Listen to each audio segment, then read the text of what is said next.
Türkiye'de barışa dair bir atmosfer konuşulurken maalesef bugün Erzurum Dumlu İkinoğlu cezaevinde yaşananlar bu gerçeklikle örtüşmemektedir. Bu cezaevinde yaşananlar büyük hak ihlalleridir. Münferit olaylar değildir, sistemli hak ihlalleridir. Bu baskılar aslında iyileştirme adı altında yapılan bu baskılar bir zorluk yapılmakta ve aslında bu baskıyla sadece tutsaklar sınırlı kalmıyor bu baskıyla. Bu baskı sonucunda aslında bütün aileler de etkilenmektedir.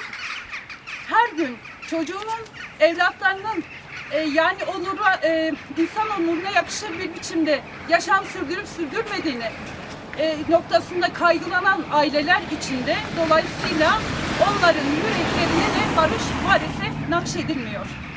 Ve sadece tutsakları değil, sadece aileleri değil, elbette ki bu cezaevinde yaşananlar bugün aslında toplumsal barışın önünde de büyük bir engel olarak durmaktadır. Barışa mesafeli duranlara şunu söylüyoruz. Bu yaptığınız aslında ne hukuka uygun ne de sürecin ruhuna uygundur. Bu çağrımız ilk başta Adalet Bakanlığı'na, İçişler Bakanlığı'na ve tüm yetkili kurumlaradır. Bu işlenen ağır hak ihlallerinin bir an önce son verilmesi gerekmekte ve bir an önce keyfi uygulamalardan vazgeçilmelidir.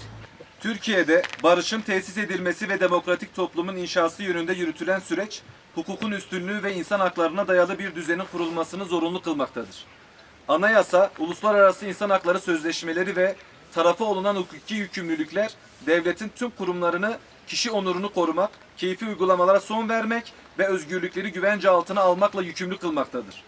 Ancak bugün hapishanelerde uygulanan rejim bu hukuki çerçeveyle açık bir çelişki içindedir. Hapishanelerde tecritin derinleştirilmesi, mahpuslar arası sosyal iletişimin kesilmesi ve keyfi disiplin cezalarının olağanlaştırılması, hukukun fiilen askıya alındığını göstermektedir. Çatışma ve inkar politikalarının yerini diyalog ve çözümün alacağı iddia edilirken, hapishaneler onur kırıcı cezalandırma ve sindirme merkezlerine dönüştürülmektedir. Erzurum Dumlu İkinoğlu Yüksek Güvenlikli Cezaevinde yaşananlar bu politikanın somut örneğidir. Mahpusların savcılık, Türkiye Büyük Millet Meclisi ve Adalet Bakanlığı'na yaptıkları tüm başvurular sonuçsuz bırakılmış, hukuki yollar etkisizleştirilmiştir. Dahası bu başvuruların ardından koşulların daha da ağırlaştırıldığı bildirilmiştir. Hak arama girişimleri cezalandırma gerekçesine dönüştürülmüştür. Mahpusların idareyle görüşmelerde ayakta bekletilmesi, temsil ve diyalog kanallarının kapatılması, davranışsal onur kırıcı politikalar ile sindirilmeye çalışılmaktadır. Telefon görüşlerine veya idarenin başka birimlerine çıkarılırken uygulanan onur kırıcı aramalar ve tehditkar tutumlar güvenlik değil, psikolojik yıldırma amacına hizmet etmektedir. Cezaevinde uygulanan modül tipi kapatma sistemi mahpusları fiilen hücre rejimine mahkum etmektedir. Mahpuslar birbirlerinden izole edilmekte, ortak alanlar fiilen kullanılamaz hale getirilmekte, sosyal yaşam bilinçli biçimde yok edilmektedir. Mahpuslar arası sosyal iletişimin kesilmesi, yalnızlığı derinleştiren, ruh sağlığını bozan ve insan varoluşunu hedef alan bir uygulamadır. İnsan, insanla var olur. Sosyal temasın ortadan kaldırılması, bedensel değil, doğrudan zihinsel ve psikolojik bir cezalandırma yöntemidir.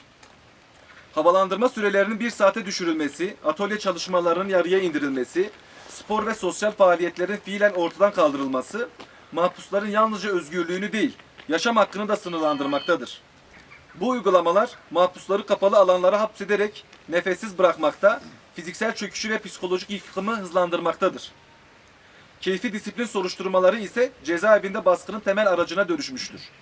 Oda temizliği yapmak, şarkı söylemek, faaliyetlere katılmamak gibi gerekçelerle disiplin cezası verilmesi, hukukun değil, keyfiliğin hüküm sürdüğünü göstermektedir. Disiplin cezaları bir düzen aracı değil, itaat üretme mekanizması haline getirilmiştir. Aramalar sırasında eşyaların tahrip edilmesi, kişisel materyallere el konulması, kitap, dergi ve mektupların engellenmesi, düşünce ve ifade özgürlüğünün açıkça gaspıdır. Sağlık hizmetlerine erişim geciktirilmekte, revir ve hastane sekleri ertelenmekte, kronik hastalıklar tedavisiz bırakılmaktadır. Muayenelere ağır güvenlik eşliğinde götürülme uygulaması, mahpusları hasta değil, suç nesnesi olarak gören yaklaşımın ürünüdür. Bu ağır hak ihlallerinin hukuki yollarla çözülememesi nedeniyle mahpuslar açlık grevine başlamıştır. Bu durum hapishanelerde yaşananların artık olağan bir sorun değil, yapısal bir kriz olduğunu göstermektedir. Hapishaneler bir ülkenin hukuk anlayışının aynasıdır.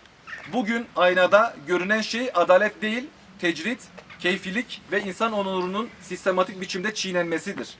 Toplumsal barış ancak hapishanelerde hukukun işletilmesiyle mümkündür. Bu nedenle mahpusların sağlık hakkı eksiksiz güvence altına alınmalı, revir ve hastane sevkleri geciktirilmemeli, kronik hastalıklar düzenli biçimde tedavi edilmelidir. Erzurum Dumlu'da cezaevinde maalesef ayın birinden beri başlayan bir süreç var. Ve biz bunlara bir nebze de olsa çare olmak için, bunların bir şekilde çözümlerini bulabilmek için cezaevindeki arkadaşlarımızla bir görüşme gerçekleştirdik. 5 arkadaşlarımızla ayrı ayrı görüşme gerçekleştirdik. Basın metninde geçen bütün detayları arkadaşlar teker teker bize aktardılar. Bu sorunların çözülmesi için cezaevi müdürüyle yaklaşık 1 saate yakın bir görüşme gerçekleştirdik ve bunların tamamını kendisine aktardık.